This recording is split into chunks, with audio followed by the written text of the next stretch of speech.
అన్నది నేను చూసింది చెప్తున్నాను. మీరు జనాలకు పని చేస్తారు, కానీ నిందలు పడతారు. కొంతమంది జనాలకు పని చేయరు, బట్ పేర్లు మాత్రం పొందుతారు. ఇది ఎంతవరకు నిజం అంటారు? అయ్యో అదే కదా నిజం. నేనే చెప్తాను, నేను ఉందే నిందలు పట్టడానికి. నేను ఇంటర్వ్యూ మాట్లాడి ఇది దాటిన తర్వాత ప్రజలందరూ బాగా స్పందిస్తారు. నా ఇండస్ట్రీలో ఉన్నవాళ్ళు, నాకు తెలిసిన వాళ్ళు, నాతోనే తిరిగే వాళ్ళు కూడా నా మీద కామెంట్ చేస్తారు. I don't mind. ఎందుకంటే అండి, రాయితో కొడుతుంటేనే కదా శిల అందంగా వస్తుంది. శిల్పం అవ్వాలంటే ఆ రాయిని ఉల్లితో కొట్టాలి కదా బాగా. అలా కొడుతున్నారు అనుకుంటాను నేను. ఇంకా రోజు నాకు ఒక లెసన్ జరుగుతుంటుంది తెలుసా మీకు. Every day I face one problem. And అప్పుడు అనుకుంటా, ఓ ఈరోజు ఇదా నా పాలిటికి. ఓకే, ఎవరికి ఏమో ఒక చిత్రమైన రాత రాశాడేమో దేవుడు అనిపిస్తుంది అప్పుడప్పుడు.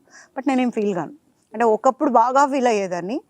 ఇప్పుడు అరే అలవాటైపోయింది కదా, ఇంకేం ఫీల్ అవుతాం, పదే పోదాం అనుకుంటాను అంతే. లైక్ చిన్నప్పటి నుంచి గోల్డెన్ స్పూన్లో నాన్న ముద్దలతో పెట్టారు. దాని తర్వాత ఎదిగిన తర్వాత మంచి ఫ్యామిలీ అండ్ మంచి ఫైనాన్షియల్గా ఉన్నారు. దాని తర్వాత మ్యారేజ్ అయింది. దాని తర్వాత ఫైనాన్షియల్ స్ట్రగుల్స్ వచ్చినాయి. తర్వాత వచ్చింది అసలైన శని. ఇప్పటి నుంచి ఫైనాన్షియల్ స్ట్రగుల్స్ వచ్చినప్పటి నుంచి ఇప్పటి వరకు ఇంకా కాన్సిక్వెన్సెస్ ఫేస్ చేస్తున్నారా? పర్లేదు కొంచెం? లేదు, ఊరట. నేను సంపాదించింది నా బిడ్డకు పెడతాను, మేము తినటం వరకే ఉంది, మాకు ఇంకేమీ లేదు. ఆస్తులు దాంట్లో అబద్ధాలు చెప్పే పనే లేదు. మనం ఓపెన్ సీక్రెట్.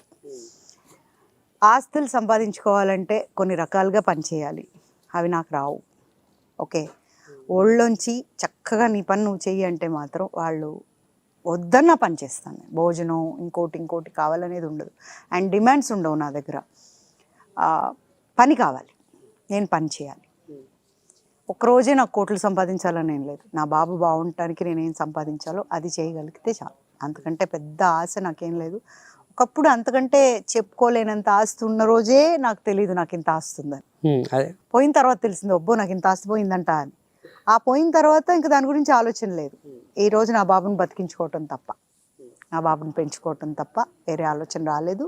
నేను కష్టపడి నా దగ్గర ఉన్నవి ఎవరిని అడగకుండా, నా దగ్గర ఉన్నవి అమ్ముకొని, డెలిబరేట్గా చెప్తున్నా, నా దగ్గర ఉన్నవి అమ్ముకున్నా. వెండి కానీ బంగారం కానీ, ఒక్కొక్కసారి పెద్ద పాత్ర ఉంటే కూడా అమ్మేశా.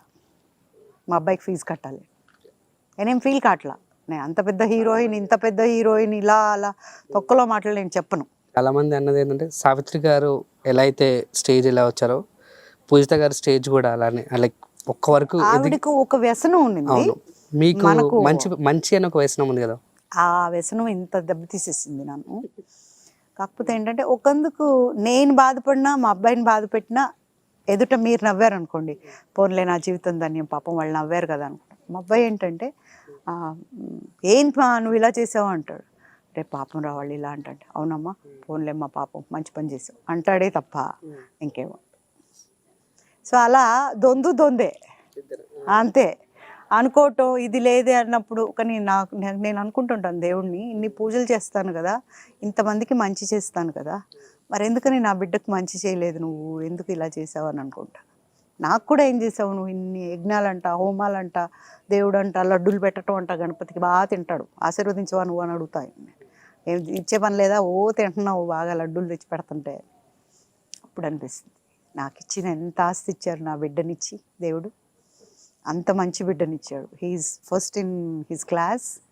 ఓకే, ఫైనల్ ఇయర్ ఇంజనీరింగ్, ఇప్పుడు టాపర్ అండ్ టెంప్టేషన్ లేని వ్యక్తి. మీ హైట్ మీకంటే హైట్ చాలా హైట్ వ్యక్తి. 6.2 అండి. అదే చాలా హైట్, చాలా స్వీట్, చాలా స్వీట్. అస్సలు మాట్లాడితే ఎవరైనా ఇబ్బంది పడిపోతారేమో అన్నట్టు ఉంటాడు. బట్ వెరీ మైండీ, బాగా మైండ్. ఎలా అంటే, మీరు 10 మాటలు మాట్లాడితే ఎక్కడో తనకు కనెక్ట్ అయిందంటేనే మాట్లాడతాడు ఒక్క మాట, లేదంటే మాట్లాడు.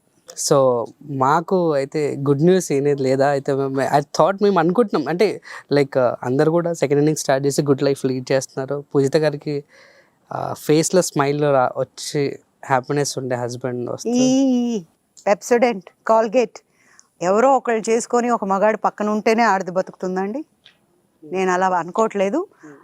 My life is only for my son. And ఒకటి కాదు, మీరు 1,00,000 సార్లు అడిగినా నా సమాధానం అదే. ఇంకొకళ్ళకి ఎంట్రీ లేదు. మా ఇంటికి వచ్చేవాడు డోబీ వస్తాడు, కిడ్లే వాటర్ క్యాన్లు తీసుకుని వస్తాడు. మగవాడు అంటే వేరే వాళ్ళు, మా అబ్బాయి తప్ప వాళ్ళిద్దరే వస్తారు. ఇంకా లేకపోతే వాళ్ళు కూడా రారు. ఒక్కొక్కసారి నాకు ఎంత అనుమానం అంటే ఆ బట్టలు నేనే కార్లో వేసుకెళ్ళి ఇస్త్రీ వాడికి ఇచ్చి వస్తాను. క్యాన్లు కూడా నేనే ఇచ్చి తెచ్చుకుంటాను. నేను ఇంట్లో కూడా రాను. లేదు నాలాంటి మంచి అబ్బాయిలు కూడా ఉంటారు. మిమ్మల్ని రానిస్తాను, అందుకే ఇంత దూరం పాపం వెంటబడితే రానిచ్చాను. అంటే ఆ లైఫ్ చూడాల్సిన ఏజ్లోనే వెళ్ళిపోయింది. సంతోషం అనేది నాకు దక్కలేదు. బహుశా ఏదో జన్మలో నేను తప్పు చేశానేమో నాకు తెలియదు, కానీ అలా కూడా అయి ఉండొచ్చు. లేదంటే అటువైపు పర్సన్ అనేవాడు నాకు కరెక్ట్ కాదని దేవుడు తీసేసి ఉండొచ్చు, అది కూడా అయి ఉండొచ్చు. ఎందుకంటే అతను ఎలాంటి వాడు అనేది ఆల్రెడీ ప్రపంచంలోకి వచ్చేసింది కాబట్టి, ఒక దుర్మార్గుడు, ఒక మోసకారి, ఇవన్నీ బయటకు వచ్చాయి కాబట్టి తప్పకుండా అందువల్ల దేవుడు నీకు కరెక్ట్ కాదమ్మా అనుకున్నాడేమో, వదిలేశాడు. I'm very happy. నేను మా బాబు వెళ్తుంటే పిచ్చి పిచ్చి మేమిద్దరే చేస్తుంటాం, అన్నీ చిలిపి పనులన్నీ మేమే చేసుకుంటాం.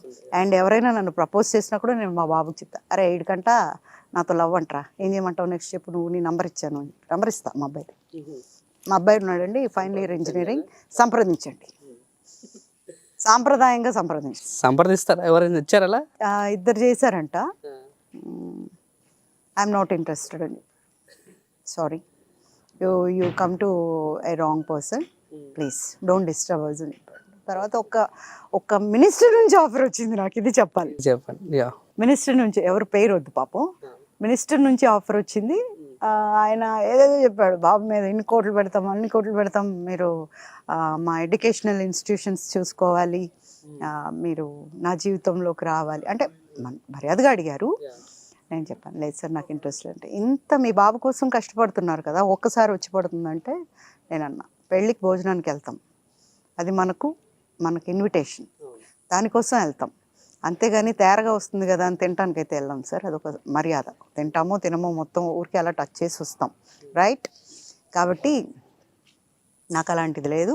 తేరగా వస్తుందని తీసుకునేదానితో పోగొట్టుకున్నది ఎప్పుడు వస్తుందా అని వెనకాల పడిపాటికి ట్రై చేసి ఉండేదాన్ని కదా. నేను ఏం ట్రై చేయలేదు. నాకు రాసి పెట్టుంటే నేను సంపాదించి పోగొట్టుకున్నాను, నాకు రాసి పెట్టుకుంటే తిరిగి వస్తుంది, లేకపోతే లేదనుకునేది.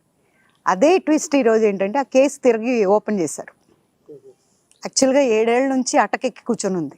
ఇప్పటికీ వెయిట్ చేస్తున్నాం అనమాట, ఆ కేసు ఎక్కడ ఉంది. అందరూ అడుగుతుంటారు. యాక్చువల్గా అంటే వాళ్ళు సిట్టింగ్ గవర్నమెంట్లో ఉన్నారు కాబట్టి దాన్ని మేనేజ్ చేయగలిగారు. మరి దాన్ని దాటి అది బెంచ్కి వచ్చింది ఇప్పుడు. ఐ థింక్ సో ఈ మంత్ ఎండింగ్లో ఉంది. ఏం జరుగుతుంది అని చూడాలి. So I'm also waiting. అంటే నాకు న్యాయం జరగకపోయినా నా బిడ్డకు న్యాయం జరగాలి, నేను కోరుకునేది అదే.